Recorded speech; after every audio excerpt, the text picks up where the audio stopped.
அனைவருக்கும் வணக்கம். இன்னைக்கு நம்ம பார்க்க போற தலைப்பு பாத்தீங்க அப்படின்னா ரெசிஸ்டன்ஸ் அண்ட் ப்ரொடெஸ்ட்.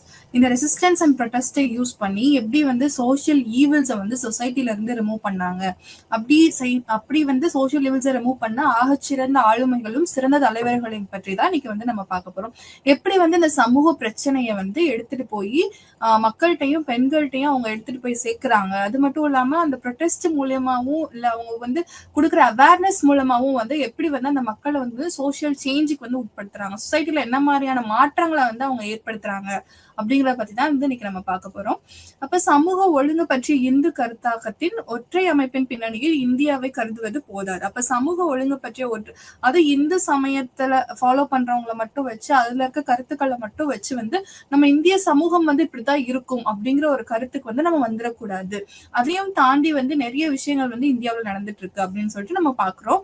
அது இந்து அல்லாத மற்றும் பிராமணர் அல்லாத சக்திகளால் தொடங்கப்பட்ட எதிர்ப்புகளும் சமூக கட்டமைப்பின் கோட்பாட்டை மாற்றத்தின் யோசனையுடன் தொடர்புபடுத்துவது அவசியமானது.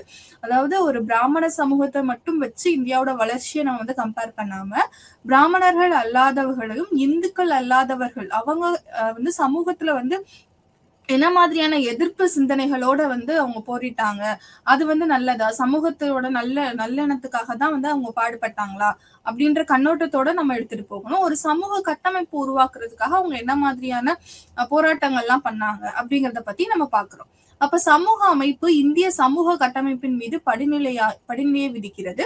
படிநிலை சமூக ஒழுங்கானது வர்ண ஒழுங்கை மையமாக கொண்ட பிராமண மதத்தின் தொடர்ச்சியான சலுகை என்ற கருத்தை அடிப்படையாக கொண்டது என்று அது கணக்கிடுகிறது. அதாவது ஒரு சாதி இந்தியாவில எடுத்துக்கிட்டீங்க அப்படின்னா கண்டிப்பா காஸ்ட் அப்படிங்கிற ஒரு விஷயம் ரொம்ப பெரிய ரோல் பிளே பண்ணுது. அதுல சாதிய அமைப்பு வந்து எப்படி வந்து ஸ்ட்ரக்சர் ஃபார்ம் பண்ணுது, எப்படி சோசியல் ஸ்ட்ரக்சரா உருவாச்சுன்னு பாத்தீங்க அப்படின்னா ஆரம்ப காலகட்டங்கள்ல வர்ணா சிஸ்டம் அப்படிங்கிற ஒன்றை பேஸ் பண்ணி தான் வந்து பிரிச்சிருப்பாங்க, சமூக படிநிலைகளை அமைச்சிருப்பாங்க. அதாவது சமூகத்தை வந்து ஸ்ட்ராட்டிபிகேஷன் வந்து எதை பேஸ் பண்ணி இருக்கும், எதை பேஸ் பண்ணி சமூக படிநிலைகள் இருந்தது அப்படின்னா வர்ணா சிஸ்டம்னு சொல்லுவாங்க. அந்த வர்ணா ஒழுங்குமுறையை வந்து எப்படி பிரிப்பாங்க அப்படின்னா அதுல முதல் நிலையில இருக்கக்கூடியவங்க வந்து பிராமணாஸ் அப்படின்னு சொல்லுவோம். அடுத்த நிலையில இருக்கக்கூடியவங்க வந்து சத்ரியாஸ், அதுக்கு அடுத்த நிலையில இருக்கக்கூடியவங்க வந்து வைஷ்யாஸ், அதுக்கப்புறம் வந்து சூத்ராஸ் அப்படின்னு நம்ம சொல்லுவோம். இந்த 4 படிநிலைகள். அதுல இந்த பிராமணாஸ்ன்றவங்க வந்து பிரீஸ்ட் அந்த சம்பந்தமான வேலைகள் இல்ல அரசர்களுக்கு ஆலோசனை கூறுவது இந்த மாதிரி சில விஷயங்கள்ல அவங்க வந்து ஈடுபட்டிருப்பாங்க. அதுக்கப்புறம் பாத்தீங்க அப்படின்னா சத்ரியாஸ் இவங்க வந்து போர் நெறிமுறைகள்ல சிறந்து விளங்குவாங்க. வேலர் அந்த வீரத்துக்கு வந்து பேர் போனவங்க, அரசாளும் தகுதி உடையவர்கள் அப்படின்னு சொல்லி போற்றப்பட்டாங்க. யாரு? இந்த சத்ரியாஸ் அப்படின்றவங்க. அதுக்கப்புறம் வைஷ்யாஸ் அப்படின்றவங்க வந்து ட்ரேட் வணிகம் செய்யறதுக்காக இவங்க வந்து அந்த படிநிலையில வந்து இருந்திருப்பாங்க. அதுக்கப்புறம் சூத்ராஸ் வந்து மீனியல் ஒர்க்ஸ் ஆக்டிவிட்டிஸ் வந்து பண்ணிட்டு இருப்பாங்க. சோ இப்படி வந்து படிநிலைகள் அமைது. இது காலப்போக்குல மாறி சில சப்காஸ்டா உருவாகுது, காஸ்ட் சிஸ்டமா உருவாகுது. சோ இதுல இருந்து என்ன பண்றாங்க அப்படின்னா என்னதான் வந்து வர்ணா சிஸ்டம்ல இருந்து நம்ம இப்ப கேஸ்ட் சிஸ்டம் அப்படின்றது மாறினாலும் எல்லாமே அந்த வர்ணா சிஸ்டம் எதை மையமா கொண்டு உருவானதுன்னு பாத்தீங்கன்னா இந்த பிராமணரோட மதத்தை அதை மையமா வச்சுதான் உருவாயிருக்கும். அப்ப அதை டிபெண்ட் பண்ணியே தான் என்ன ஆயிருக்கும் அப்படின்னா இந்த சாதிய அமைப்பு வந்து இந்தியாவில வந்து உருவாயிருக்கு அப்படின்னு சொல்றாங்க. ஆனா அந்த வர்ணா சிஸ்டம்ங்கிறது ஆரம்ப காலகட்டத்துல எதன் அடிப்படையில இருந்தது அப்படின்னு பாத்தீங்க அப்படின்னா தொழில் அடிப்படையில தான் இருந்திருக்கும். ஆக்குபேஷனல் பேசிஸ்ல தான் ஃபர்ஸ்ட் வர்ணா சிஸ்டமே கிரியேட் ஆயிருக்கும். இவங்க இந்த வேலை பார்க்க. ஆனா காலம் போக்குல அது எப்படி ஆயிடுச்சுன்னா பரம்பரையா வந்து அந்த வேலைகள் செய்ய ஆரம்பிச்சிருவாங்க. மரம் வெட்டுறவரோட பையன் வந்து மரம் தான் வெட்டணும் அப்படின்ற மாதிரி சில விஷயங்கள் வந்து பரம்பரையா ஆனதுனால அவங்க வந்து என்ன ஆயிடுறாங்க அப்படின்னா அப்படியே ஓகே இவங்கன்னா இந்த வேலை செய்யறவங்க இந்த படிநிலையில தான் இருப்பாங்க, அப்ப அரசரோட மகன் தான் அரசர் ஆகணும் அப்படி. அப்ப முன்னாடி ஒரு ஏன்ஷியன்ட் இந்தியால நம்ம படிக்கிறப்போ ஒற்றை அரசாட்சி முறை வந்து கிடையாது, மொனார்கி அப்படின்ற ஒரு விஷயம் கிடையாது. கிளானா சேர்ந்துதான் வந்து அரசு அமைச்சிருப்பாங்க. அப்ப அந்த நம்ம பார்த்திருக்கோம் ஒரு மகாஜனபதாஸ் வந்து கிளானா இருப்பாங்க. அதுல ஒருத்தர் வந்து தலைமையை எடுத்துட்டு போவாரு. எல்லாரோட அட்வைஸையுமே வந்து அவங்க எடுத்துப்பாங்க. சபான்னு ஒண்ணு இருக்கும். அதுல வந்து முதியோர்கள் அந்த எல்டர் பீப்புள்ஸ் எல்லாம் வந்து அட்வைஸ் பண்ணுவாங்க. அததான் வந்து இந்த கிளான் வந்து செயல்படுத்துற மாதிரி இருக்கும். ஆனா அதுக்கப்புறம் வந்து மகாஜனபதாஸ் ரைஸ் ஆகும். மகாஜனபதாஸ்ல இருந்து 16 மகாஜனபதாஸ் வந்து ரைஸ் ஆவாங்க. அந்த 16 மகாஜனபதாஸ்ல இருந்து 4 பேர் வந்து ரொம்ப ஸ்ட்ராங்கா வருவாங்க. அதுல மகதா தான் வந்து ஃபர்ஸ்ட் வந்து என் பேர் ஃபார்ம் ஆகும். இப்படிதான் வந்து அரசாட்சின்ற மொனார்கின்ற ஒரு விஷயம் வந்து இந்தியாவில வந்து தோற்றுவிக்கப்படும். சோ அது அது மாதிரி பாத்தீங்க அப்படின்னா இந்த வர்ணா சிஸ்டம் அப்படின்ற பேக்ரவுண்ட்ல இருந்து இன்னைக்கு வந்து நம்ம கேஸ்ட் சிஸ்டம் அப்படிங்கறது ஒண்ணு வந்து எவால்வ் ஆகி இப்படி வந்திருக்கு. என்னதான் வந்து எவால்வ் ஆனாலுமே அந்த அந்த லோவர் காஸ்ட் அந்த அப்பர் காஸ்ட் எதை மையமா வச்சிருக்கு அப்படின்னு பாத்தீங்க அப்படின்னா இந்த வர்ணா சிஸ்டம் மையமா வச்சுதான் இதுவும் எவால்வ் ஆயிருக்கு அப்படின்னு பாக்குறோம். இப்ப என்னென்ன மாதிரியான மதங்களை பாத்தீங்க, பௌத்தம் மற்றும் ஜெயினா அப்படின்னு சொல்லுவாங்க. பௌத்தம் மற்றும் இந்த ஜெயின மதம்ன்றது வந்து பிராமணிசம் அப்படின்றதால பரிந்துரைக்கப்பட்ட பிடிவாத மற்றும் சடங்கு வாழ்க்கை முறையை எதிர்த்து உயர்ந்தன. நாம்தேவ், குருநானக் மற்றும் கபீர் போன்ற இடைக்கால துறவிகள் பலர் இந்து மதத்தின் அடிப்படையிலான மரபு வழிகளை கண்டித்துள்ளனர். 19ஆம் மற்றும் 20ஆம் நூற்றாண்டின் முற்பகுதியில் சமூக சீர்திருத்தவாதிகள் வேதங்களின் ஆதிகால பாரம்பரியத்தின் அடிப்படையில் இந்து மதத்தின் கலாச்சார நடைமுறைகள் மற்றும் மதிப்புகளில் மாற்றங்களுக்கு அழைப்பு விடுத்து எதிர்ப்பு பாரம்பரியத்தை மேலும் வலுப்படுத்தினர். அதாவது என்ன சொல்றாங்க அப்படின்னா இந்த புத்திசம் அந்த ஜெயினிசம்ன்ற ஒரு விஷயம் வந்து எப்படி வந்து இந்தியால ஆரம்பிக்கப்படுது, எப்படி உள்ள வருதுன்னு பாத்தீங்க அப்படின்னா இந்த பிராமணிசம் அப்படிங்கிற ஒரு கட்டுப்பாடு அந்த ஸ்ட்ரக்சரை உடைச்சிட்டுதான் வந்து உள்ள வரும். ஏன் அப்படின்னா இந்த பிராமணிசம் ஃபாலோ பண்ணக்கூடிய ப்ராசஸ் இருக்குங்களா, ஒரு சாமிகிட்ட போகணும், ஒரு சாமியை கும்பிடணும், இல்ல ஒரு கோயிலுக்கு போகணும் அப்படின்னா அதோட ப்ராசஸே ரொம்ப பெரிய ப்ராசஸா இருக்கு. அது மட்டும் இல்லாம அவங்க ஃபாலோ பண்ணக்கூடிய ரிச்சுவல்ஸ், அவங்க யூஸ் பண்ணக்கூடிய அந்த லாங்குவேஜஸ், ஏன்னா சான்ஸ்கிரிட் அப்படிங்கிற ஒரு விஷயத்தை தான் வந்து அந்த லாங்குவேஜை மட்டும்தான் யூஸ் பண்றாங்க. அது மட்டும் இல்லாம அது வந்து காமன் பீப்புளுக்கும் அந்த காடுக்கும் உள்ள இடைவேளையை வந்து ரொம்ப அதிகப்படுத்துது. ஏன்னா சான்ஸ்கிரிட்ன்ற ஒரு விஷயம் வந்து அப்பர் காஸ்ட் பீப்புளால மட்டுமே படிக்கக்கூடிய ஒரு விஷயமா இருந்திருக்கு. அந்த லாங்குவேஜை யூஸ் பண்ணி தான் வந்து காடு கிட்ட பேச முடியும், கடவுள் கிட்ட பேச முடியும்னு சொல்லிட்டு ஒரு பிம்பத்தை கிரியேட் பண்றாங்க. அப்ப அந்த கடவுள் கிட்ட போய் நான் என்னோட முறையிடணும், நான் வந்து கடவுளை வேண்டணும் அப்படின்னாலே நான் யாருடைய தயவை நாட வேண்டியது இருக்குன்னு பாத்தீங்க அப்படின்னா இந்த பிராமணர்கள், அந்த பிராமணிசம் ஃபாலோ பண்ணக்கூடியவங்களோட உதவிகளை வந்து நாட வேண்டியது இருக்கு. அப்ப இதெல்லாம் தவிர்க்கிறதுக்காக அந்த ரிச்சுவல்ஸ் பாத்தீங்க அப்படின்னா ரொம்ப எக்ஸ்பென்சிவா இருக்கு. அதை வந்து காமன் பீப்புளால வந்து பண்ண முடியாம போற சூழ்நிலை உருவாகுது. அப்ப இதெல்லாம் பார்த்துட்டு இருக்க மக்கள்லாம் வந்து என்ன பண்றாங்க, அவங்களால இதை ஃபாலோ பண்ண முடியல, ரொம்ப கஷ்டமா இருக்கு, அவங்களுக்கு புரியாத லாங்குவேஜ்ல இருக்கு, அவங்களால ஈஸியா வந்து கனெக்ட் பண்ணிக்க முடியல அந்த ரிலீஜியனோட.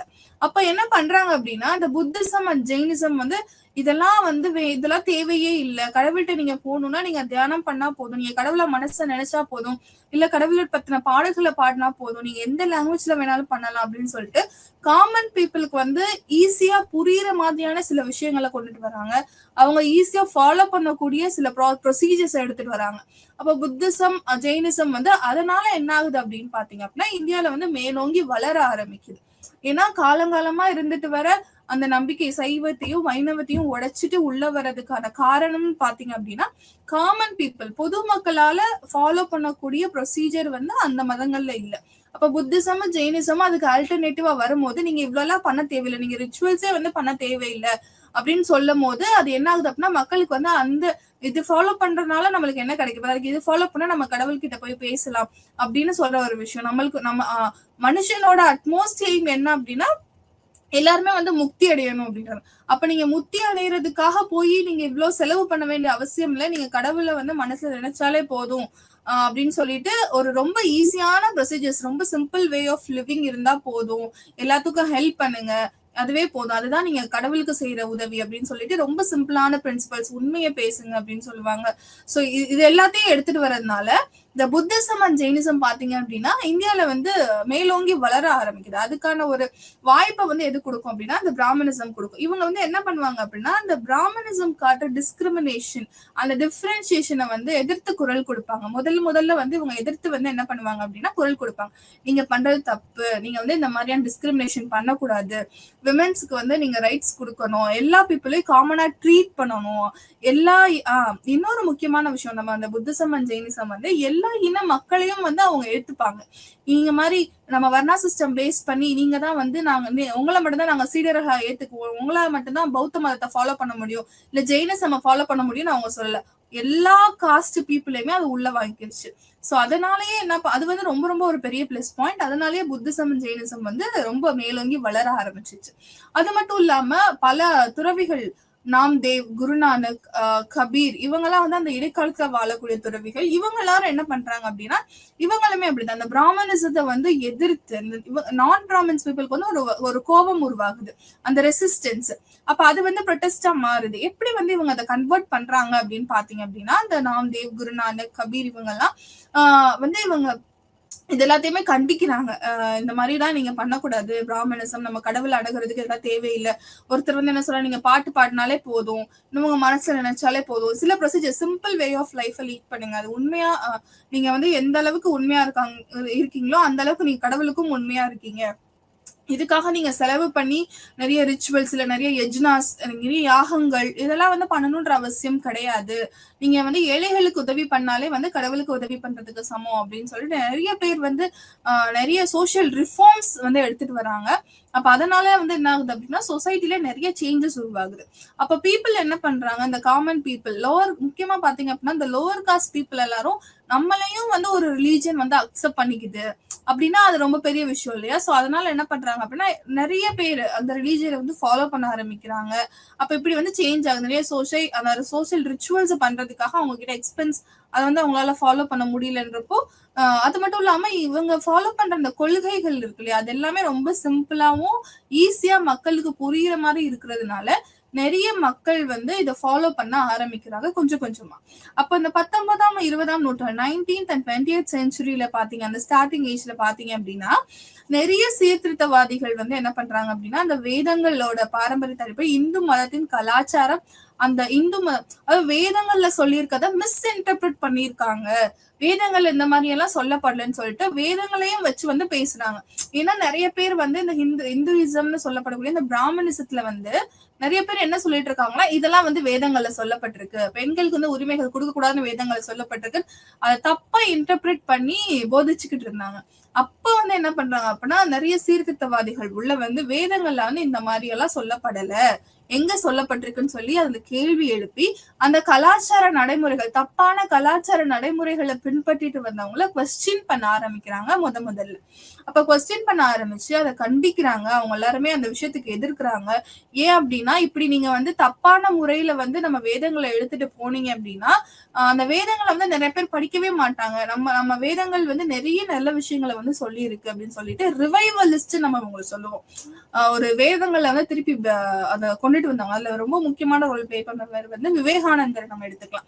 சோ இந்த மாதிரி நிறைய பேர் என்ன சொல்லுவாங்க அப்படின்னா வேதங்கள்ல வந்து தவறான கருத்துக்கள் மிஸ் இன்டர்பிரட் பண்ணி நீங்க வந்து சொல்லிக்கிட்டு இருக்கீங்க, வேதங்களை நிறைய நல்ல கருத்துக்கள் சொல்லியிருக்காங்க, சோ அதெல்லாம் வந்து நம்ம ஃபாலோ பண்ணணும்னு சொல்லிட்டு அதற்கு வந்து எதிர்ப்பு தெரிவிச்சு அவங்களோட ஃபாலோவர்ஸ் இருப்பாங்க, சோசியல் ரிஃபார்மிஸ்டோட ஃபாலோவர்ஸ் அவங்களும் என்ன பண்றாங்க அப்ப நிறைய இடங்கள்ல இந்த அவேர்னஸ் கிரியேட் பண்ணி அவங்களும் வந்து இதுக்கு எதிர்ப்பு வந்து ரொம்ப வலுவாகுது. இதுக்கு இந்த பிராமணிசம் அப்படின்னு நம்ம சொல்லப்படக்கூடிய அந்த ஒரு கலாச்சார அந்த வழிகாட்டுதல வந்து என்ன பண்றாங்க அப்படின்னா நிறைய பேர் வந்து எதிர்க்க ஆரம்பிக்கிறாங்க. சோ வந்து ஏன்னா அவங்க ரொம்ப வந்து கன்சர்வேட்டிவா இருக்காங்க, இதெல்லாம் பண்ணக்கூடாது, விமென்ஸுக்கு வந்து எஜுகேஷன் கொடுக்க கூடாது, சைல்டு மேரேஜஸ் வந்து ரொம்ப அதிகமா நடக்கும், இது எல்லாத்தையுமே கண்டிக்கிறதுனால வந்து காமன் பீப்புளுக்கு வந்து ரொம்ப வந்து க்ளோஸ்னஸ் ரொம்ப ஈஸியா அக்சசபிளா இருக்கக்கூடிய ஒரு விஷயம், ஈஸியா வந்து அணுகுமுறை பண்ணக்கூடிய ஒரு விஷயமா அல்டர்னேட்டிவ்ஸ் மதங்கள் வந்து அந்த இடத்துல உருவாகுது. அதனாலேயே மக்கள் என்ன பண்றாங்க அப்படின்னா அந்த மதங்களை வந்து ஃபாலோ பண்ண ஆரம்பிக்கிறாங்க, இதெல்லாம் விட்டுட்டு அதை ஃபாலோ பண்ண ஆரம்பிக்கிறாங்க. சோ இப்படி வந்து அவங்களோட ரெசிஸ்டன்ஸை வந்து காமிக்கிறாங்க. எங்களுக்கு இது பிடிக்கல, அப்ப எங்களுக்கு அல்டர்னேட்டா எனக்கு சாதகமா என்னால ஈஸியா வந்து பண்ணக்கூடிய சில விஷயங்களை இந்த மதம் கொடுக்குது அப்படின்னா நான் அந்த மதத்துக்கு வந்து போறதுக்கு ரொம்ப தயாரா இருக்காங்க. இப்படிதான் மற்ற மதங்கள் வந்து இந்தியாவில வந்து உருவாகுது. இப்ப சாதி வந்து உருவாகுது, இந்திய சமூகத்தின் சிறப்பியல்பு. அப்ப சாதி வந்து கேரக்டரிஸ்டிக்ஸ் இந்தியாவோட சொசைட்டில கேஸ்டோட கேரக்டரிஸ்டிக்ஸ் வந்து எப்படி இருக்கு அப்படிங்கறத பத்தி பார்க்கலாம். அப்ப சாதி என்பது இந்தியாவில் அடுக்கின் முதன்மையான ஒரு வடிவம். அந்த நம்ம ஸ்ட்ராட்டிபிகேஷன் பண்ணிருக்கோம், அதுல பேஸ் வந்து கேஸ்ட் வைஸ் வந்து நம்ம ஸ்ட்ராட்டிஃபைடு கண்டிப்பா இந்தியால இருக்க எல்லா சொசைட்டியுமே கேஸ்ட் பேஸ்ட ஸ்ட்ராட்டிபிகேஷன் ஆயிருக்கு. அப்ப சாதியின் முக்கியத்துவம் மகத்தானது, எல்லாவற்றையும் விட அது இந்திய சமுதாயத்தை வகைப்படுத்துகிறது. அந்த காஸ்ட் அப்படிங்கிற ஒரு விஷயம் பாத்தீங்க அப்படின்னா மற்ற சொசைட்டில இருந்து இந்தியன் சொசைட்டியை நம்மளுக்கு யூனிக்கா காமிக்குதுன்னு சொல்றாங்க. ஏன்னா எல்லா சொசைட்டிலையும் டிஃபரன்சியேஷன் இருக்கும், டிஸ்கிரிமினேஷன் இருக்கும், ஆனா அது வேற வேற ஃபார்ம்ல இருக்கும். இந்தியால என்ன மாதிரியான டைப்ல இருக்குன்னு பாத்தீங்க அப்படின்னா இந்த கேஸ்ட் பேஸ் சாதியின் அடிப்படையில வந்து இருக்கு அப்படின்னு சொல்றாங்க. அப்ப ஒவ்வொரு இந்துவும் அவசியம் அவரது பெற்றோரின் சாதிக்கு சொந்தமானவர்கள் இல்லையா? அப்ப அந்த சாதியில் அவர் தவிர்க்க முடியாமல் இருக்கிறார். ஒரு நபரின் சாதி பிறக்கும் போதே நிலையானது, எனவே இது மாறாதது அப்படின்னு சொல்றாங்க. பர்த்லயே நம்மள என்ன பண்ணிருது அப்படின்னா, நீங்க இந்த ஜாதி அப்படின்னு சொல்லிட்டு வந்துருவோம். ஏன்னா அந்த ஒரு பிறக்கிற குழந்தைக்கு அந்த சாதின்ற பெயர் வந்து எதுல இருந்து வரும் அப்படின்னா, அவங்க தாயும் தந்தையும் எந்த சமூகத்தை சார்ந்தவர்களோ அந்த ஜாதியோட பேர் தான் அந்த குழந்தைக்கு வரும். இதை வந்து மாத்தவே முடியாது. ஏன்னா பர்த்லயே கிடைக்கிற ஒரு விஷயம் அப்படின்னு பாத்தீங்க அப்படின்னா அது வந்து அவங்களோட ஜாதியோட பேரு தான். சோ அவங்க ஒரு குழந்தைய வந்து பிறக்கும் போதே வந்து நீ வந்து அப்பர் காஸ்ட், நீங்க வந்து லோவர் காஸ்ட் அப்படின்னு சொல்லி நம்ம பிரிச்சு வைக்கிறது வந்து ரொம்ப வந்து ஒரு மிகப்பெரிய தவறான ஒரு விஷயம். இதை எதிர்த்துதான் வந்து நிறைய சமூக சீர்திருத்தவாதிகள் வந்து போராடுவாங்க. அப்ப இந்த மாதிரி ஒரு சோசியல் ஈவில் வந்து இந்தியன் சொசைட்டில நடந்துட்டு இருக்கு. இது எல்லாத்தையும் நம்ம தவிர்க்கணும். இதெல்லாம் தவிர்க்கிறதுக்கு வந்து நம்ம என்னென்ன மாதிரியான ரெசிஸ்டன்ஸ் கொண்டு வந்தோம், எப்படியெல்லாம் வந்து ப்ரொடெஸ்ட் பண்ணி நம்ம இதுல இருந்து வெளியில வந்திருக்கோம். இப்ப வந்து கவர்மெண்ட் வந்து அதுக்கு என்ன மாதிரியான சப்போர்ட்டிவ்னஸ் வந்து கொடுத்துட்டு இருக்கு இந்த சோசியல் லீவ்ல ரிமூவ் பண்றதுக்கு அப்படிங்கிற விஷயத்தை பத்தி நம்ம பார்க்கலாம். அப்போ ஒரு நபரின் சாதி வந்து பிறக்கும் போதே நிலையானது. அவன் பிறந்துட்டானா, இப்ப ஒரு அம்மா அப்பாவுக்கு ஒரு அப்பர் காஸ்ட் பீப்புள் குழந்தைய பிறக்கிறான்னா ஹி பிகம்ஸ் அப்பர் காஸ்ட். அதே இது ஒரு குழந்தை வந்து லோவர் காஸ்ட் அம்மா அப்பாக்கு பிறக்குது அப்படின்னா he becomes lower caste. So இதை வந்து நம்மளால சேஞ்ச் பண்ண முடியாது அப்படின்னு சொல்றாங்க. பிறப்பின் அடிப்படையில கிடைப்பதுதான் ஜாதி. அப்ப சாதியின் சாராம்சம் படிநிலை என்ற கருத்தில் உள்ளது. இது யோசனை படிநிலையாகும். இது சாதியை சமத்துவமின்மையின் தீவிர வடிவமாக மற்றும் பல நடைமுறைகளை செயல்படுத்துகிறது. பிராமணர்கள் சம்பிரதாயப்படி நியமிக்கப்பட்ட படிநிலைக்கு முதன்மையை வழங்குகிறார்கள். அதாவது சாதியின் சாராம்சம் அப்படி நம்ம பார்த்தோம். ஸ்ட்ராட்டிபிகேஷன்ல சாதியை யூஸ் பண்ணி நம்ம இந்தியன் சொசைட்டி நிறைய வேரியஸ் டைப்ஸ்ல வந்து ஸ்ட்ராட்டிபிகேஷன் ஆயிருக்கு.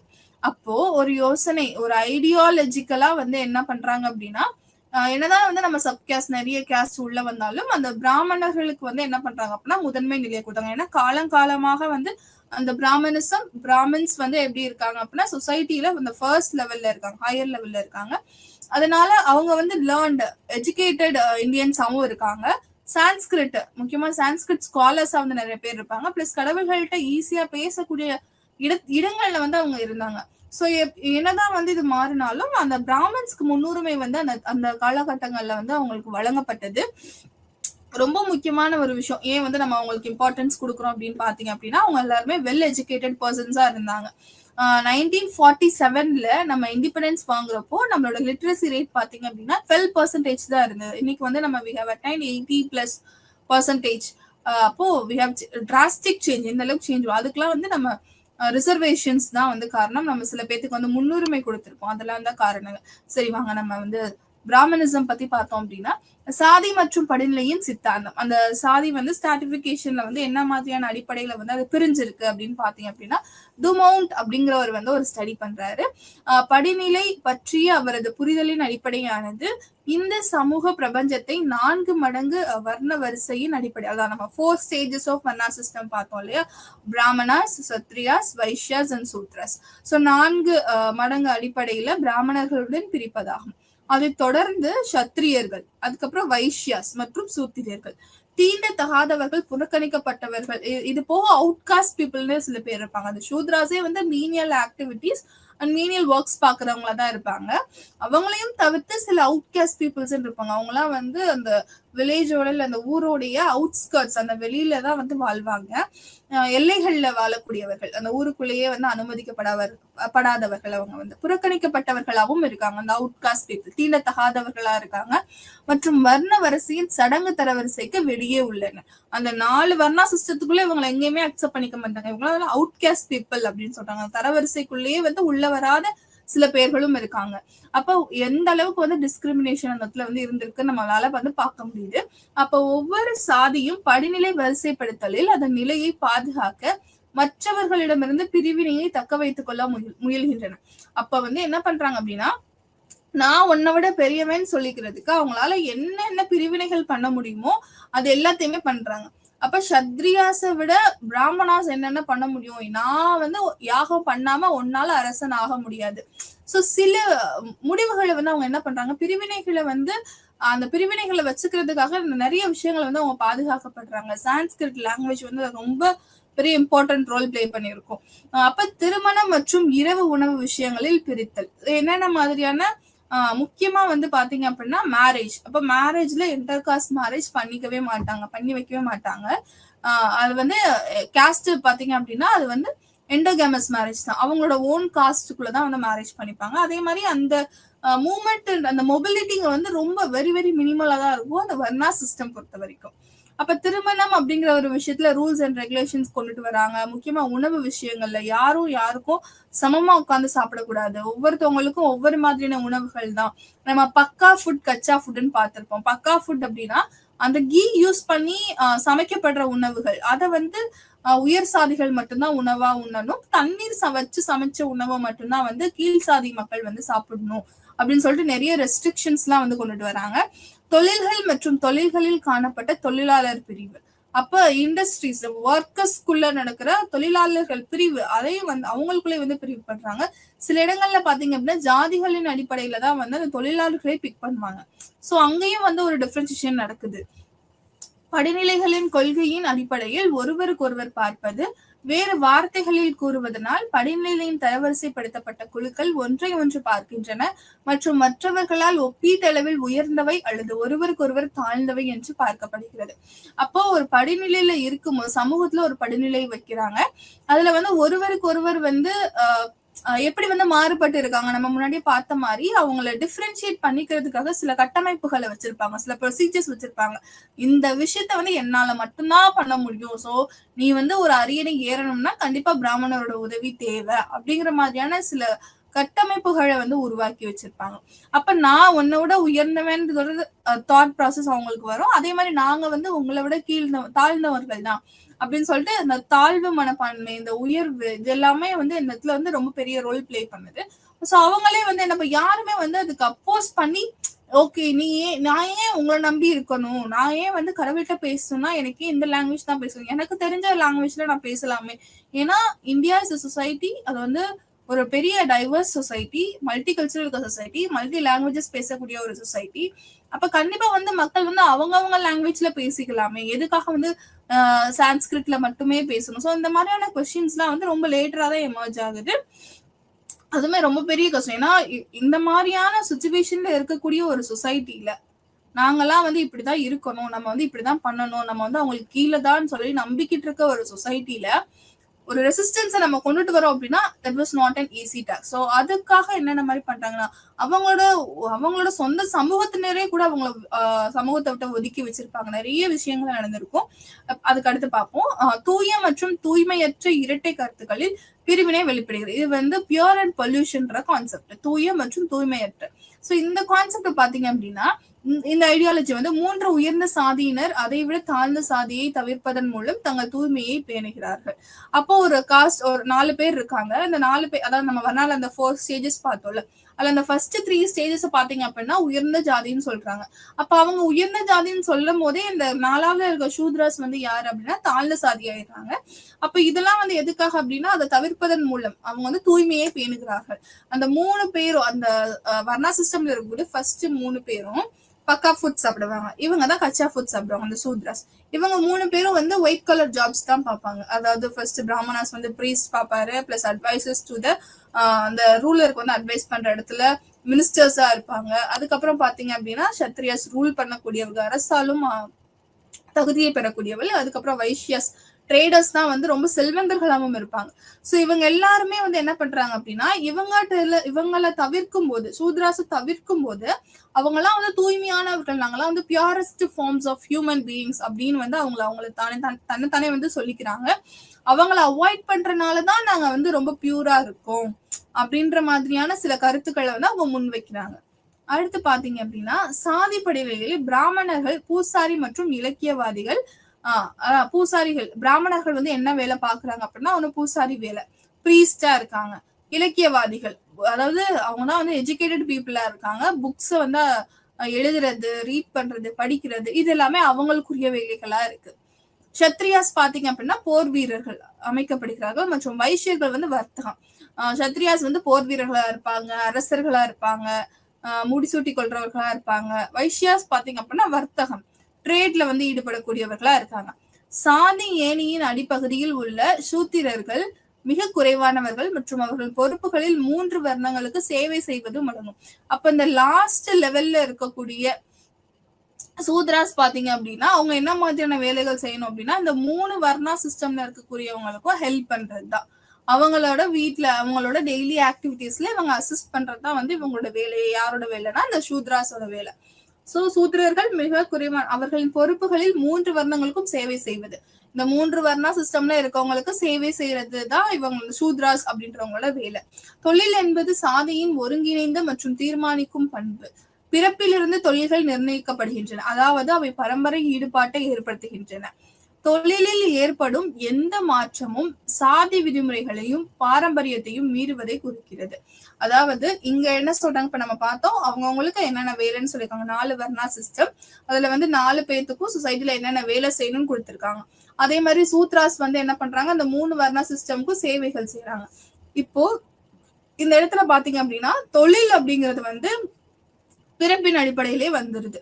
காலம் மாற மாற பிறப்பின் அடிப்படையிலே வந்து தொழில் வந்துருது. நம்ம முன்னாடி பார்த்த மாதிரி மரம் வெற்றவரோட பையன் வந்து மரம் தான் வெட்டணும், தேர் செய்யறவரோட பையன் தேர் தான் செய்யணும், தேரோட்டியோட மகன் தேரோட்டியாதான் ஆகணும், அரசரோட மகன் அரசர் ஆகணும். சோ இந்த மாதிரி வந்து பரம்பரையா வந்து தொழில்கள் வந்து என்ன படுது அப்படின்னா பாரம்பரியா ஃபாலோ பண்ணிட்டு வராங்க. அப்போ ஒரு தொழில்ல இருந்து வேற ஒரு தொழில்ல வந்து மாறுறாங்க அப்படின்னாலே அது வந்து என்ன ஆகுது அப்படின்னா பெரிய வந்து பாரம்பரியத்தை மீறுவதாகும், ஒரு பெரிய குற்றம் மாதிரி பாக்குறாங்க.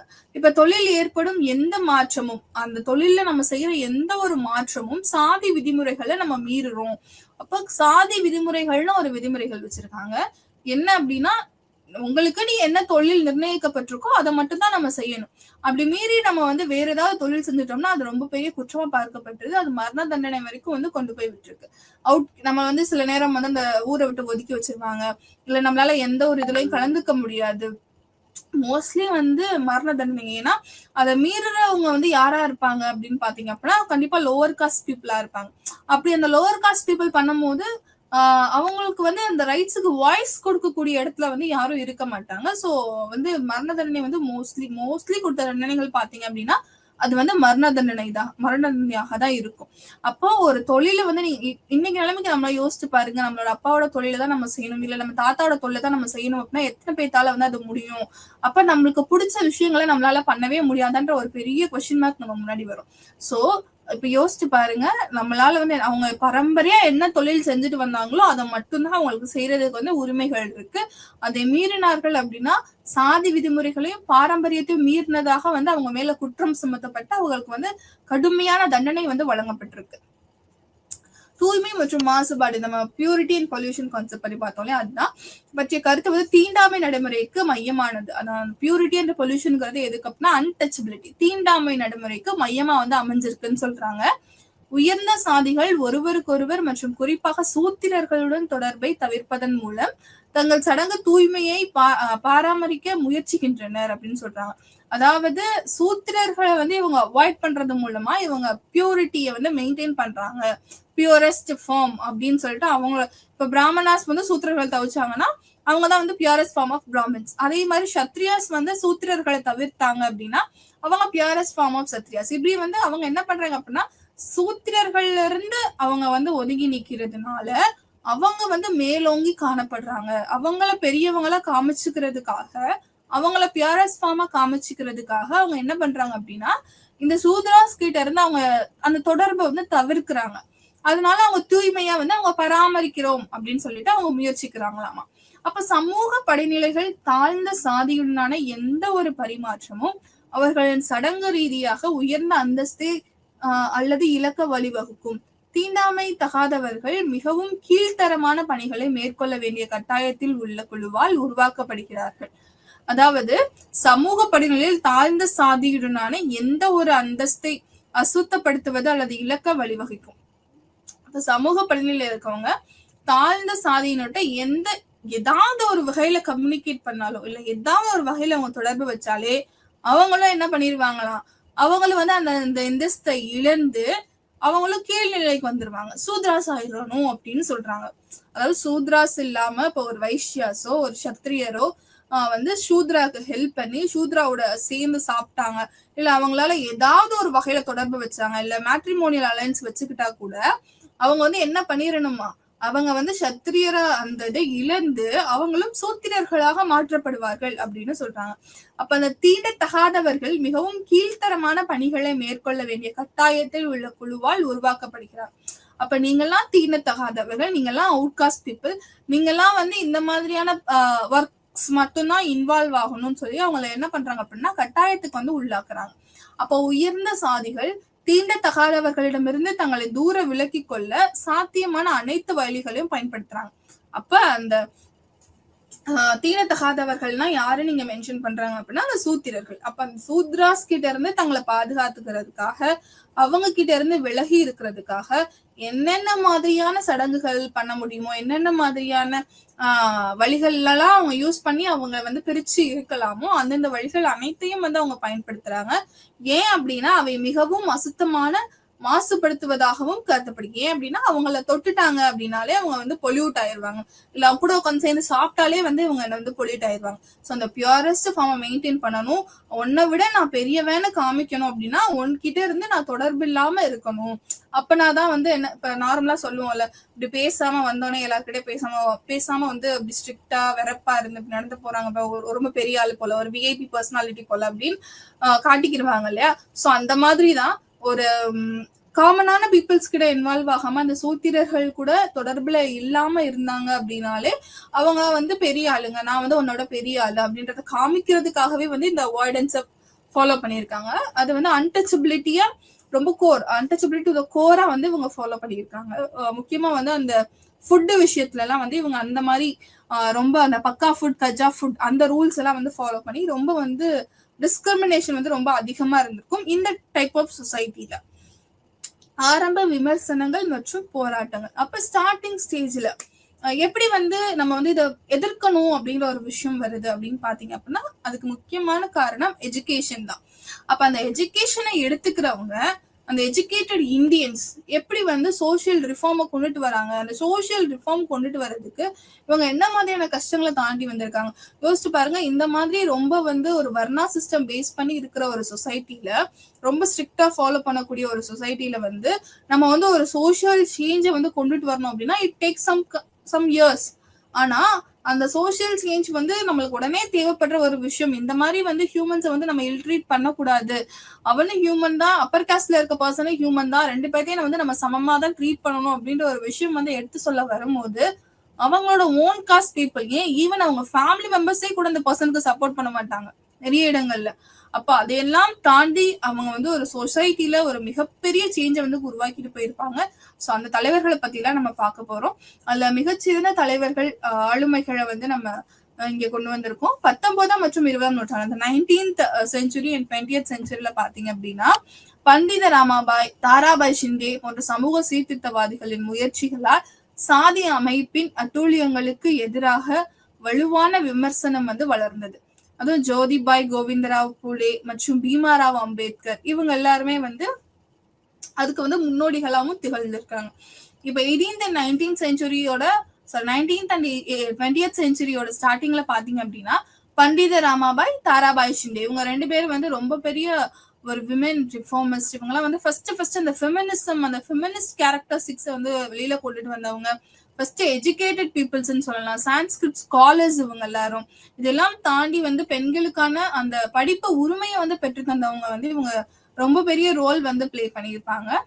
சமூக சீர்திருத்தவாதிகள் முயற்சிகள் சாதிய அமைப்பின் அட்டூழியங்களுக்கு வந்து எதிரான ரொம்ப வந்து ஒரு விமர்சனத்தை வந்து வச்சிருப்பாங்க. சாதிகளின் அடிப்படையில் நடக்கிற கொடுமைகள், அதனால நடக்கக்கூடிய தீண்டாமைகள், இது எல்லாத்தையுமே வந்து எதிர்த்து வந்து குரல் கொடுத்திருப்பாங்க. யாரு அப்படின்னா இவங்க எல்லாருமே.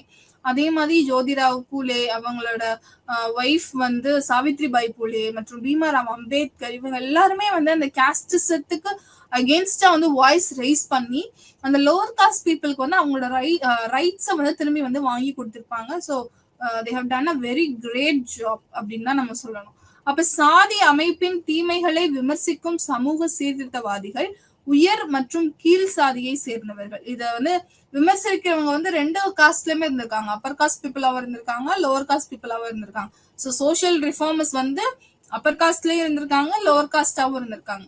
இந்த காலகட்டத்தில் மேற்கத்திய விழிப்புணர்வு, மேற்கத்திய செல்வாக்கு காரணமாக கல்வி பரவியது மற்றும் பொது விழிப்புணர்வு காரணமாக இருந்தது.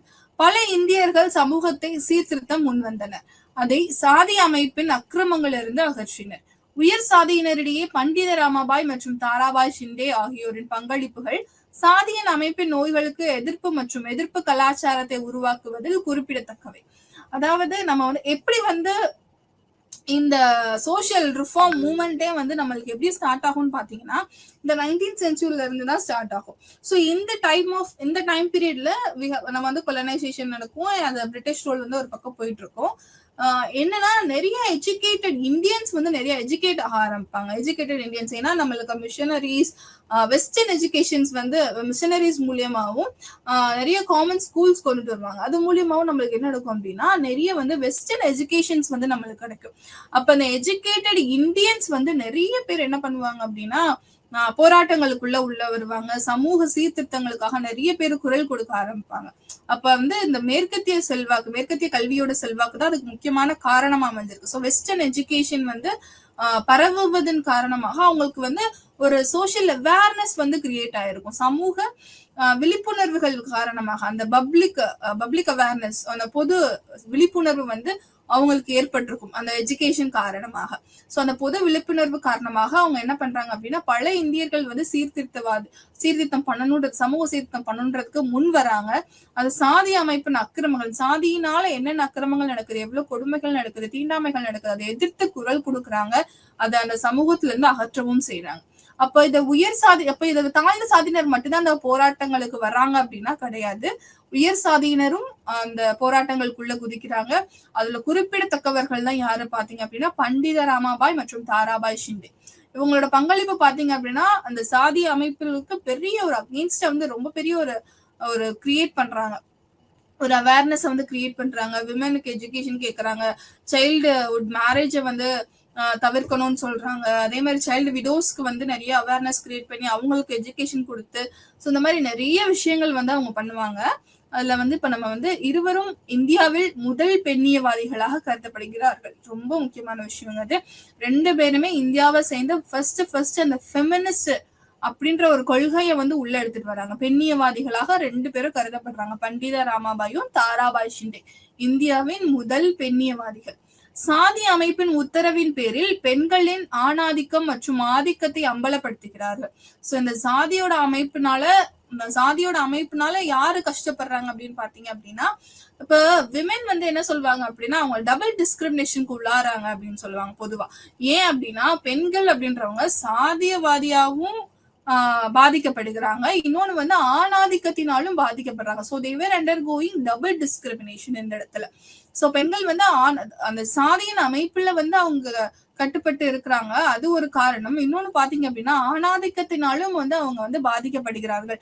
அதை அம்பலப்படுத்தினது யாரு? அப்படி ஒரு விஷயம் நடக்குது, ஆணாதிக்கம்ன்றனால பெண்கள் பாதிக்கப்படுகிறார்கள் அப்படின்னு ஒரு விஷயத்த வந்து சமூகத்துக்கு வெளிக்கொண்டுட்டு வந்து அதுக்கு அவேர்னஸ் கிரியேட் பண்ணவங்களை வந்து இவங்க ரெண்டு பேரும் மிகச்சிறந்த வேலைகள் பண்ணியிருப்பாங்க. அவர்களின் முயற்சிகளை ஜோதிபா பூலே வந்து பாராட்டி இருப்பாரு. ஜோதிபா பூலே வந்து புனேல இருந்திருப்பாங்க. சோ இவர் வந்து என்ன பண்றாரு அப்படின்னா அவங்களோட முயற்சிகளை வந்து பெரும்படியா வந்து பாராட்டி இருப்பாங்க. இந்த சமுதாயத்தின் பிராமண ஆதிக்கத்தை மிகவும் சக்தி வாய்ந்த விமர்சனங்களில் ஒன்றை வழங்கிய தாழ்ந்த சாதி சமூக சீர்திருத்தவாதி மற்றும் உயர் சாதியின் அடக்குமுறை நடைமுறைகளுக்கு எதிராக ஒரு இயக்கத்தை தொடங்கினார். சோ ஜோதிபா பூலே வந்து என்ன பண்றாங்க அப்படின்னா இவர் வந்து from lower cost Jyotiba Phule. So இவர் வந்து என்ன பண்றாரு அப்படின்னா சக்தி வாய்ந்த விமர்சனங்களில் அந்த விமர்சனத்தை வந்து முன்வைக்கிறாரு, ரெசிஸ்டன்ஸ் பண்றாரு. நீங்க பண்றது தப்பு, அப்பர் காஸ்ட் பீப்புள் வந்து சப்ரெஸ் பண்ணக்கூடாது லோவர் காஸ்ட் பீப்புள். எஜுகேஷன்ங்கிறது வந்து எல்லாத்துக்கும் பொதுவான ஒரு விஷயம், ஹியூமன் ரைட்ஸ்ங்கிறது எல்லாத்துக்கும் பொதுவான ஒரு விஷயம், டிஸ்கிரிமினேஷன்ங்கிறது தப்பு, டிஃபரன்சியேஷன் பார்க்க கூடாது அப்படின்னு சொல்லிட்டு நிறைய கருத்துக்கள், சமூக சீர்திருத்த கருத்துக்களை வந்து முன்வைக்கிறாரு. அதற்கு எதிராக குரல் கொடுக்கிறது மட்டுமல்லாமல் நிறைய இயக்கங்களையும் வந்து இவர் தொடங்கி இருப்பாங்க. இவங்களும் உங்க வைஃபும் சேர்ந்து நிறைய நல்ல விஷயங்கள் பண்ணியிருப்பாங்க. ஸ்கூல்ஸ் வந்து நிறைய ஆரம்பிச்சிருப்பாங்க. எஜுகேஷன் வந்து எல்லா காஸ்ட் பீப்புளுக்கும் கிடைக்கணும்னு நினைப்பாங்க. நிறைய விஷயங்கள் பண்ணியிருப்பாங்க. முக்கியமா வந்து அந்த மூமெண்டா வந்து எடுத்துட்டு போயிருப்பாங்க ஜோதிபாய் பூலே. அதுக்கப்புறம் பாத்தீங்கன்னா அம்பேத்கர் வந்து நிறைய அதாவது எக்ஸ்பீரியன்ஸ்லயே வந்து அவர் நிறைய டிஃபரன்சியேஷன் பார்த்திருப்பாரு, டிஸ்கிரிமினேஷன், காஸ்ட் டிஸ்கிரிமினேஷன் பார்த்திருப்பாங்க. ஸோ அது எல்லாத்தையும் வந்து தாண்டி வந்து அந்த எஜுகேஷன் இஸ் அ பார் அப்படிங்கறத ப்ரூவ் பண்ண ஒரு ஆகச்சிறந்த ஆளுமை அப்படின்னு பாத்தீங்க அப்படின்னா அது டாக்டர் B.R. அம்பேத்கர். ஏன்னா பிற்காலத்துல வந்து அவர் இந்தியாவின் அரசாங்கத்துக்கு அந்த அரசியல் அமைப்பை எழுதக்கூடிய ஒரு வல்லுநராக வந்து உயர்ந்து நிற்பாரு. From the lower caste. So அதுதான் வந்து ரொம்ப முக்கியமான ஒரு விஷயம். ஸோ எஜுகேஷன் அப்படிங்கிற ஒரு விஷயம் வந்து எந்த அளவுக்கு ஒரு மனுஷன் உயர்த்திட்டு போகுது அப்படிங்கிறது ஆகச்சிறந்த சான்றாக வந்து அம்பேத்கர் அவர்கள் வாழ்ந்துட்டு போயிருக்காங்க. இப்ப அம்பேத்கர் பாத்தீங்க அப்படின்னா தனது குழந்தை பருவத்தில் மிக மோசமான சாதிய பாகுபாட்டை அனுபவிச்சிருக்காரு. நம்ம நிறைய புக்ஸ்ல, நம்ம ஸ்கூல் புக்ஸ்ல எல்லாம் கூட நிறைய கண்டென்ட் கொடுத்திருக்காங்க. ஃபார் எக்ஸாம்பிள், அவர் ரயில்வே ஸ்டேஷன்ல நிக்கும் போது அவங்க அப்பாக்காக வெயிட் பண்ணும்போது அவங்களோட காஸ்ட்டை கேட்டுட்டு யாருமே கூட ரிக்ஷா வண்டியில அவங்கள ஏத்த மாட்டாங்க. ஸோ அந்த மாதிரி வந்து குழந்தை பருவத்துல இருந்தே நிறைய பாகுபாட்டை அனுபவிச்சிருப்பாங்க. கிளாஸ் ரூம்ல வந்து டஸ்க் மேல உட்கார வைக்க மாட்டாங்க, கிளாஸ்க்குள்ளேயே அவங்க விட மாட்டாங்க, வெளியில வந்து கோணிப்பையில தான் உட்காரணும். அதே மாதிரி காமனான வாட்டர் கேன்ல வந்து அந்த ஒரு பானை வச்சிருப்பாங்க வெளில தண்ணிக்கு, அந்த பானையில வந்து இவர் வந்து தண்ணி மோந்து குடிக்க கூடாது, லோவர் காஸ்ட் அப்படிங்கறதுனால. சோ வந்து இந்த மாதிரி நிறைய பாகுபாட்டை வந்து அனுபவிச்சு அதுக்கப்புறம் அவர் எஜுகேஷனை வந்து ஒரு டூலா யூஸ் பண்ணி become very great personality. So வந்து ஒரு கான்ஸ்டிடியூஷனை வந்து எழுதுற அளவுக்கான வல்லமையை வந்து அவர் அந்த பவர், அந்த எஜுகேஷன் மூலியமா தான் வந்து அவர் கிரியேட் பண்ணிக்கிடுவாரு. அதனால மிகச்சிறந்த ஆளுமையா வந்து மேலோங்கி வந்திருப்பாரு. எனவே தனது வாழ்நாள் முழுவதும் உயர்சாதி கொடுங்கொன்மைக்கு எதிராக போராடினார். டில் த டெத், லைஃப் டைம் ஃபுல்லாவே வந்து அவர் எதுக்காக போராடி இருப்பாருன்னு பாத்தீங்க அப்படின்னா அந்த காஸ்டிசம் எதிர்த்து அகெயின்ஸ்டா வந்து நிறைய விஷயங்கள் வந்து போராடி இருப்பாரு, நிறைய விஷயத்துக்கு வந்து குரல் கொடுத்திருப்பாரு. ஸோ இந்த மாதிரி பர்சனாலிட்டிஸ் எல்லாம் என்னென்ன பண்ணாங்க அப்படிங்கறத பத்தி நம்ம பார்க்கலாம். அதுல முதலாவது இடத்துல இருக்கிறது பண்டித ராமாபாய். ஸோ நம்ம முன்னாடியே பார்த்த மாதிரி ஃபெமினிசம் அப்படிங்கிற ஒரு கான்செப்டை இந்தியாவுக்குள்ள முதல்ல எடுத்துட்டு வர ஒரு பெண் அப்படின்னு பாத்தீங்க அப்படின்னா பண்டித ராமாபாய். சோ பண்டித ராமாபாய் சரஸ்வதி. இதுல பாத்தீங்க அப்படின்னா இந்த பண்டித ராமாபாய்ன்றதான் இவங்களோட பேரு. இவங்க வந்து 1858 ஆண்டு ஏப்ரல் 23 பிறக்குறாங்க. இவங்க வந்து இந்த பண்டித அப்படின்றது வந்து இவங்களுக்கு ஒரு பட்டம் கொடுக்குறாங்க. ஏன் வந்து இந்த பட்டம் கொடுக்குறாங்க அப்படின்னு பாத்தீங்க அப்படின்னா இவங்க சான்ஸ்கிரிட் லாங்குவேஜை கத்துக்கிட்டு அதுல மிகவும் புலமை வாய்ந்தவராக மாறுறாங்க. அதனால வந்து இவங்களுக்கு பண்டித அப்படின்னு சொல்லிட்டு ஒரு பட்டம் கொடுக்குறாங்க. இவங்க வந்து ஒரு சாதாரண சமூகத்துல வாழ்ந்த பெண்ணு, ஒரு பிராமண குடும்பத்துல பிறக்குறாங்க. என்னதான் வந்து பிராமண குடும்பத்துல பிறந்தாலும் ஒரு பெண் சான்ஸ்கிரிட் படிச்சு இந்த அளவுக்கு புலமைமிக்க ஒரு ஆளா இருக்காங்கன்னு சொல்லிட்டு இவங்களோட புகழ் வந்து பாத்தீங்க அப்படின்னா எங்க அளவுக்கு கொல்கத்தா யூனிவர்சிட்டி வரைக்கும் போய் ஸ்ப்ரெட் ஆகுது. அப்போ ஓகே அவங்களை கூப்பிடுறாங்க, இந்த மாதிரி நீங்க வந்து ஒரு லெக்சர் கொடுங்க அப்படின்னு சொல்றாங்க. பண்டித ராமாபாய் அவர்களும் போறாங்க. அழகா வந்து வேதங்கள்ல வந்து அழகா இன்டர்பிரேட் பண்ணி வேதங்கள்ல இருக்க நல்ல கருத்துக்களை எடுத்துருக்கிறாங்க. சான்ஸ்கிரிட்ல அவங்களோட புலமையை பார்த்து அங்க இருக்க பேராசிரியர்கள் எல்லாம் வியந்து போறாங்க. அதனால இவங்களுக்கு கொடுக்கப்பட்ட பட்டம் தான் சரஸ்வதி அப்படிங்கிற ஒரு பட்டம். சோ வந்து பண்டிதமும் சரஸ்வதி அப்படிங்கிற பட்டங்களும் வந்து இவங்களோட புலமைக்காக வந்து கொடுக்கப்பட்ட ஒரு அந்த அறிவு திறனுக்காக கொடுக்கப்பட்ட இரு பட்டங்கள். சோ ராமாபாய் தான் இவங்களோட இயற்பெயரா இருக்கு. அப்ப இந்த ஆதிக்கம் செலுத்தும் சாதி சவாரி சமூகத்தின் அடக்குமுறையை அம்பலப்படுத்தியதன் மூலம் அவர்கள் பெண்களின் உரிமைகளை வென்றார். சோ பெண்களோட உரிமைகள், அந்த அடக்குமுறையை வந்து இவங்க எடுத்துக்காட்டி அதை அம்பலப்படுத்துவதன் மூலமாக பெண்களுக்கு வந்து உரிமைகளை வந்து பெற்றுத்தராங்க. பெண்களின் கல்வியை மேம்படுத்துவதற்கும் குழந்தை திருமண ஒடுக்குமுறையை எதிர்த்து போராடுவதற்கும் முதல் தன்னாட்சி பெண்கள் அமைப்பான ஆரிய மகிழா சமாஜ் அப்படிங்கிற ஒரு விஷயத்தை தொடங்குறாங்க. ஆரிய மகிழா சமாஜ் வந்து பண்டித ராமாபாய் தான் நிறுவுறாங்க. எதுக்காகன்னு பாத்தீங்க அப்படின்னா பெண்கள் கல்வி முக்கியமான விஷயம், பெண் கல்வி கொடுக்கறதுக்காக, குழந்தை திருமண ஒடுக்குமுறையை எதிர்த்து, இது ரெண்டுத்துக்கும் எதிர்த்து, அதே மாதிரி நிறைய சைல்டு மேரேஜஸ் நடக்கும்போது சைல்டு விடோஸ் வந்து ரொம்ப அதிகமாறாங்க. ஸோ இவங்க எல்லாத்தையும் எஜுகேட் பண்ணணும், அவேர்னஸ் கிரியேட் பண்ணணும், சொசைட்டில வந்து ரொம்ப ஒரு எஜுகேட்டட் பர்சனாலிட்டி அவங்க பகுத்தறிவு கொண்டுட்டு வரணும்ன்ற நோக்கத்தோட ஆரம்பிக்கப்பட்டதான் ஆரிய மகிழா சமாஜ். ஸோ பண்டித ராமாபாய் நிறுவி இருப்பாங்க. சமூகம் மற்றும் குடும்ப மட்டத்தில் இந்து மதம் மற்றும் அதன் அடிப்படை கோட்பாடான சாதி ஆகியவற்றால் முன்வைக்கப்பட்ட ஆணாதிக்க கொள்கைகள் அவர் சவால் செய்தார். அதே மாதிரிதான் ஆணாதிக்கம் கொள்கைகள் வந்து சவால் விட்டு அதை வந்து வெளியில கொண்டுட்டு வராங்க. ஆணாதிக்க அடக்குமுறைகளை வந்து இவங்க ஒழிக்கிறாங்க சமூகத்துல இருந்து. அதற்காக பெண்களுக்கு வந்து கண்டிப்பா கல்விங்கிற ஒரு விஷயம் ரொம்ப முக்கியம். அது இருந்துச்சுன்னா அவங்களால வந்து சுயமா வந்து முடிவுகள் எடுக்க முடியும், யாரையும் சார்ந்து வாழ தேவையில்லை அப்படின்னு சொல்லிட்டு சில கருத்துக்களை முன்வைக்கிறாங்க. ஆணாதிக்க கொள்கைகளை எதிர்த்து வந்து குரல் கொடுக்க ஆரம்பிக்கிறாங்க, சவால் செய்யறாங்க.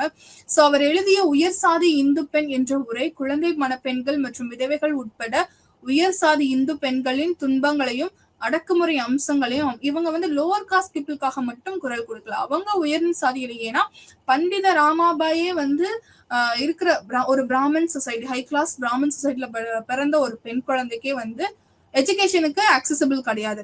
ஆனா பண்டித ராமாபாய் வந்து என்ன பண்றாங்க அப்படின்னா, அவங்க தந்தை வந்து ஒரு சான்ஸ்கிரிட் ஸ்காலர். அவர்கிட்ட இருந்து இனிஷியலா வந்து சான்ஸ்கிரிட் கத்துக்க ஆரம்பிச்சிருப்பாங்க. அப்படியே அவங்கள தன்னைத்தானே டெவலப் பண்ண ஆரம்பிச்சிருப்பாங்க. சோ உயர் சாதி பெண்கள்கிட்டயே வந்து நிறைய அடக்குமுறைகள், ஆணாதிக்க அடக்குமுறைகள் வந்து இருந்திருக்கும். அதெல்லாம் வந்து அவங்க வெளியில கொண்டுட்டு வராங்க. அங்க இருக்க குழந்தை திருமணங்கள்ல அந்த குழந்தைகள் என்ன மாதிரியான கஷ்டங்களுக்கு உட்படுறாங்க, விளைவுகள், நிறைய குழந்தைகள் வந்து சைல்டு விடோஸ்ன்னு சொல்லுவோம்ல, அவங்க எல்லாம் வந்து என்ன மாதிரியான துன்பங்களுக்கு உள்ளாக்கப்படுறாங்க, இது எல்லாத்தையும் எடுத்துரைக்கிற மாதிரி அவங்க வந்து ஒரு புக் எழுதுவாங்க. அது மூலியமா சமூகத்துக்கு வந்து என்ன சொல்றாங்கன்னா, பெண்கள் எல்லா சமூகத்திலுமே பெண்கள் வந்து பாதிக்கப்பட்டிருக்காங்க. சோ வந்து அவங்களுக்கு கல்வி முக்கியம், கல்வியோட அவசியத்தை வந்து முன்னாடி கொண்டுட்டு வராங்க. சாதி இல்லாத மற்றும் வர்க்கமற்ற மற்றும் ஆணாதிக்கம் இல்லாத சமூகத்தின் பார்வையை உள்ளடக்கிய இந்தியாவின் முதல் ஆழ்வர்கள் இருவரும் ஒருவர். சோ இருப்பினும் அவர் உயர் சாதி விதவைகளை மையமாக கொண்டு தொடங்கினார்.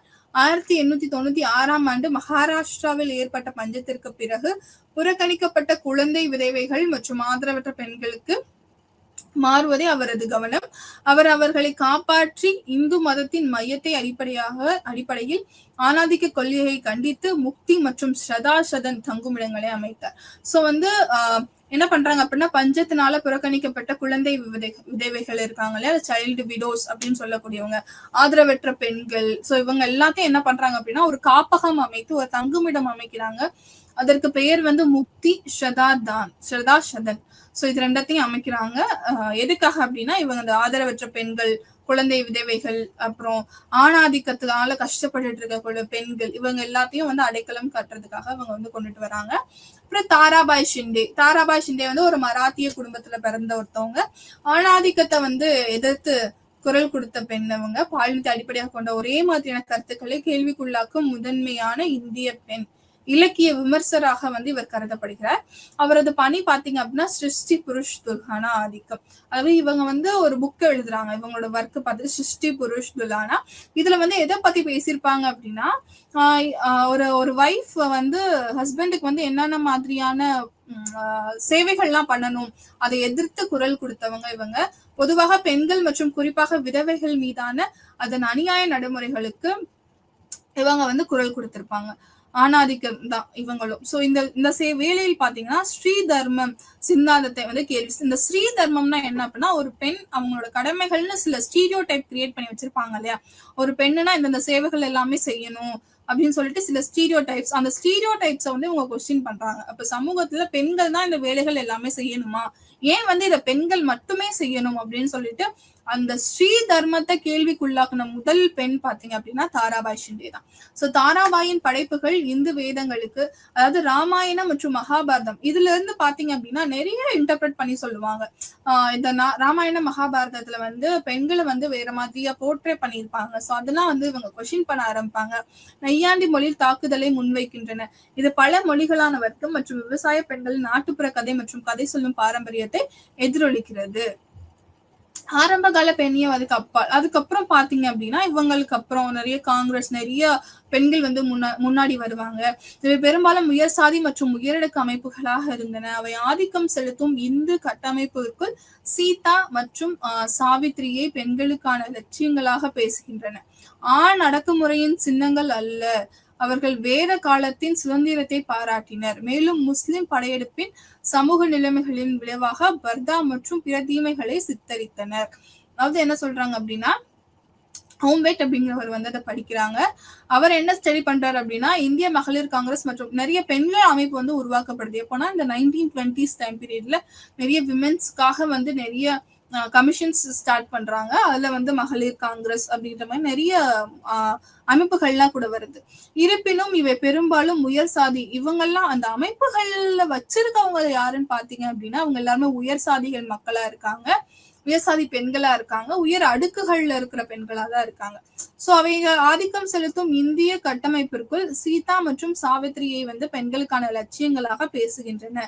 ஆண் அடக்குமுறையின் சின்னங்கள் அல்ல. இப்ப இவங்க எல்லாம் வந்து என்ன பாத்தீங்க அப்படின்னா, இந்த சீதாவும் சாவித்ரி அப்படின்னு சொல்லப்படுற பெண்கள் வந்து பெண்களுக்கான லட்சியங்களா இருக்காங்க. சீதா மாதிரி ஒரு பெண்ணு வேணும், சீதை மாதிரி இருக்கணும் ஒரு பெண்ணு, கற்பு கரசியா இருக்கணும் அப்படின்னு பேசுறாங்களே தவிர்த்து, ஆண் அடக்குமுறையின் சின்னங்களா அவங்கள வந்து போர்ட்ரே பண்ணணும். அப்படின்னா தான் வந்து என்ன பண்ணுவாங்க அப்படின்னா, பெண்களுக்குள்ள அந்த அவேர்னஸ் கிரியேட் ஆகும். நெறைய இடங்கள்ல இந்த இதிகாச கதைகள் சொல்லும்போது, வெறும் அவங்க கதைய மட்டும் கேட்டுக்கிறாம, கதைய மட்டும் உள்வாங்காம, அதுக்குள்ள இருக்க சித்தாந்தங்கள நம்ம உள்வாங்கணும் அப்படின்னா, நம்மளால ஈஸியா வந்து அந்த சமூகத்தோட ஒன்றிணைந்து பார்க்க முடியும். ஸோ என்ன மாதிரியான பின்னணியில இந்த கேரக்டர் வச்சிருக்காங்க அப்படின்னு சொல்லிட்டு நம்மளால ஈஸியா வந்து அனலைஸ் பண்ண கத்துக்கணும். அப்படின்றப்போ அத அந்த இதிகாச கதைகளின் மூலியமாக வந்து இவங்க சமூகத்தை வந்து அணுகியிருப்பாங்க. சுதந்திரத்தை பாராட்டினார். மேலும் அந்த முஸ்லிம் படையெடுப்புக்கு பின்னாடி வந்து நிறைய சமூக மாற்றம் நடந்திருக்கும். அதாவது டெல்லி சுல்தான்ஸ் உள்ள வருவாங்க இல்லையா? ஸோ டெல்லி சுல்தான்ஸ், முகலாயர்கள் இவங்களோட ஆட்சியின் கீழே சில சமூக மாற்றங்கள் நடந்திருக்கும். இஸ்லாம் வந்து வந்திருக்கும். ஸோ நிறைய சேஞ்சஸ் நடந்திருக்கும். ரிலீஜியஸ் வைஸா சரி, சமூகத்துல நிறைய ஸ்ட்ரக்சர் அது எல்லாமே ரொம்ப சேஞ்ச் ஆயிருக்கும். ஸோ அதை பத்தியும் சொல்றாங்க. இப்ப பூலே மற்றும் அம்பேத்கரின் பங்களிப்புகள், சாதி ஒடுக்குமுறைக்கு எதிரான தலித்துகளின் போராட்டம். ஜோதிபாய் பூலே பாத்தீங்க அப்படின்னா அவர் மகாராஷ்டிரா பூனேல இருக்கக்கூடியவர்கள். பிராமணர்கள் மற்றும் இவர் வந்து ஒரு லோவர் காஸ்ட். சோ பிராமணர்கள் மற்றும் உயர் சாதியினரின் கொடுங்கோன்மை மற்றும் ஆதிக்கத்தை பொறுத்து கொள்ள மறுத்த அவர், தாழ்த்தப்பட்ட சாதிகள், தீண்டத்தகாதவர்கள் மற்றும் பெண்களுக்கு அதிகாரம் அளிக்க 1873 இல் சத்திய சோத்ய சமாஜ், உண்மையை தேடுபவர் சங்கம் அப்படின்னு சொல்லிட்டு ஒண்ணு ஆரம்பிக்கிறாங்க. எப்போ 1873. வேதங்கள் மற்றும் பண்டைய இந்து வேதங்கள் பிராமண உலக தன்னோட்டத்தை பிரதிநிதித்துவப்படுத்துவதாக அவர் கண்டனம் செய்தார். ஸோ வந்து நீங்க என்னதான் பேசினாலும் இந்த வேதாஸ் வந்து எதை இது பண்ண ரெப்ரசென்ட் பண்ணிட்டு பாத்தீங்கன்னா பிராமணிசத்தை தான் ரெப்ரசென்ட் பண்ணுது. ஸோ அதனால வந்து அதை வந்து அவர் என்ன பண்றாரு அப்படின்னா கண்டனம் செய்யறாரு.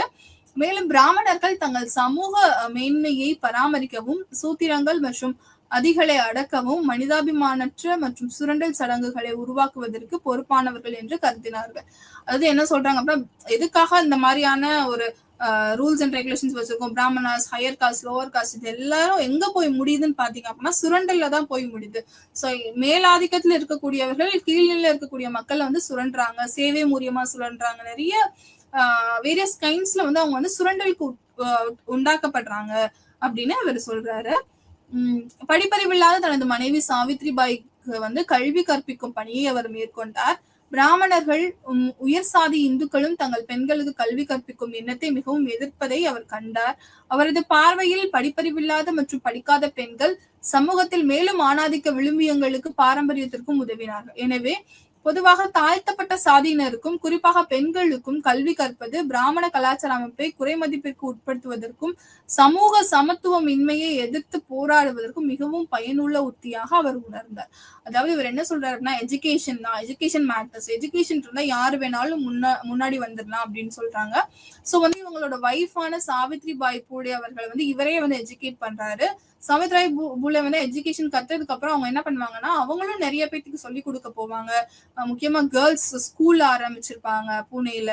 இந்த மாதிரி நிறைய விஷயங்கள் இவர் என்ன பண்றாரு அப்படின்னா, ஏன் வந்து எஜுகேஷனுக்கு இவ்வளவு இம்பார்ட்டன்ஸ் கொடுக்குறாங்கன்னா, எஜுகேஷன்னால மட்டும்தான் இவங்களை வந்து ஆணாதிக்க சமூகத்துல இருந்து வெளியில கொண்டுட்டு வர முடியும். அதே மாதிரி இந்த பிராமண அடக்குமுறைகள்ல இருந்து வந்து இவங்களை வெளியே கொண்டு வர ஒரு விஷயமா வந்து எஜுகேஷன் வந்து ஒரு டூலா பாக்குறாரு. அதுக்கப்புறம் பாத்தீங்க அப்படின்னா பீமாராவ் அம்பேத்கர். ஸோ அம்பேத்கர் எல்லாத்துக்கும் தெரிஞ்ச ஒரு personality. Doctor B.R. Ambedkar 1891 April 14 மத்திய மாகாணங்கள்ல இவர் பிறக்கிறாரு, மோவ் நகரத்துல. சோ ராணுவ கண்ணோட்டம் என்றும் ஒரு ஏழை குறைந்த மகர் சாதியில வந்து இவர் மகர் அப்படின்னு சொல்லக்கூடிய ஒரு சாதி குடும்பத்துலதான் இவர் பிறக்கிறாரு. சோ தீண்டத்தகாதவர்களாக கருதப்பட்ட சமூக பொருளாதார பாகுபாட்டிற்கு உட்படுத்தப்பட்டவர்கள். சோ வந்து அந்த மகர் கம்யூனிட்டியை வந்து எப்படி பாக்குறாங்க அப்படின்னு பாத்தீங்கன்னா, ஒரு அன்டச்சபிள் காஸ்டா தான் வந்து இவங்க அந்த ரீஜன்ல இவங்க ஒரு அன்டச்சபிள் காஸ்ட்ன்ற மாதிரி இவங்களை ட்ரீட் பண்றாங்க.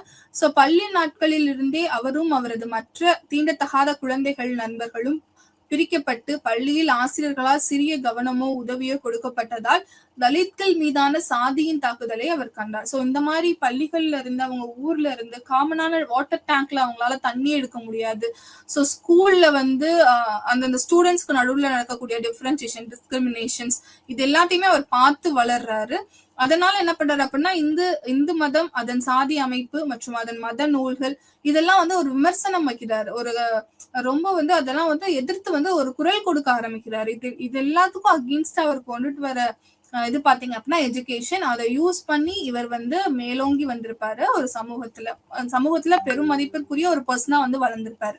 ஸோ அம்பேத்கர் தனி தேர்தல்கள்ல போட்டிட்டு இருப்பாரு, நிறைய விஷயங்கள் பண்ணியிருப்பாரு. சத்ரபதி ஷாஹு மகாராஜ் அவங்களோட வந்து ஆதரவை பெற்றிருப்பாரு. 1920s பாத்தீங்க அப்படின்னா சாதிய பிரிவை, தீண்டாமை எதிர்மறை சவால்கள் வித்து மூக் நாயக் அப்படிங்கிற ஒரு விஷயத்த வந்து கொண்டு வந்திருப்பாரு. அதை வந்து வெளியிட்டிருப்பாரு மூக் நாயக். தீண்டாமைக்கு எதிராக போராட்டங்களை வந்து நிறைய இடங்களை தொடங்கியிருப்பாரு. பொது குடிநீர், அது வந்து பொது குடிநீர் தொட்டிகள் வந்து அமைச்சிருப்பாரு. எல்லா இடங்கள் பொது குடிநீர் அப்படிங்கிறது எல்லா மக்களுமே பயன்படுத்தக்கூடிய ஒரு விஷயமா இருக்கணும்னு சொல்லியிருப்பாங்க. அதே மாதிரி கோவில்களுக்குள்ள வந்து எல்லா மக்களுக்கும் நுழைக்கக்கூடிய உரிமைகள் கிடைக்கணும் அப்படின்னு சொல்லியிருப்பாங்க. எல்லா சாதியினருக்கும் அது வந்து கிடைக்கணும் அப்படின்னு சொல்லியிருப்பாரு. அப்புறம் புதிய சமூக இயக்கங்கள் மற்றும் சாதி கேள்வி, இது பாத்தீங்க அப்படின்னா 1970கள்ல தலித்தோட செயல்பாட்டுகள். இந்த சகாப்தம் இந்தியாவில் புதிய சமூக இயக்கங்களை முக்கிய மற்றும் முன்னாடி நிறைய வந்து இயக்கங்கள் ஆரம்பிக்கும்.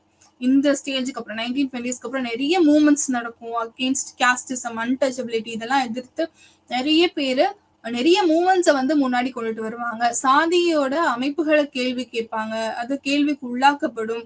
அதே மாதிரி ஆணாதிக்கத்தை கேள்விக்கு உள்ளாப்பாங்க. பெண் கல்விக்கு வந்து குரல் கொடுக்க ஆரம்பிப்பாங்க. ரீமேரேஜ், விடோ ரீமேரேஜ்ன்ற ஒரு விஷயத்துக்கு வந்து குரல் கொடுக்க ஆரம்பிப்பாங்க. ஸோ நிறைய சோசியல் ரிஃபார்மர்ஸ் உள்ள வருவாங்க.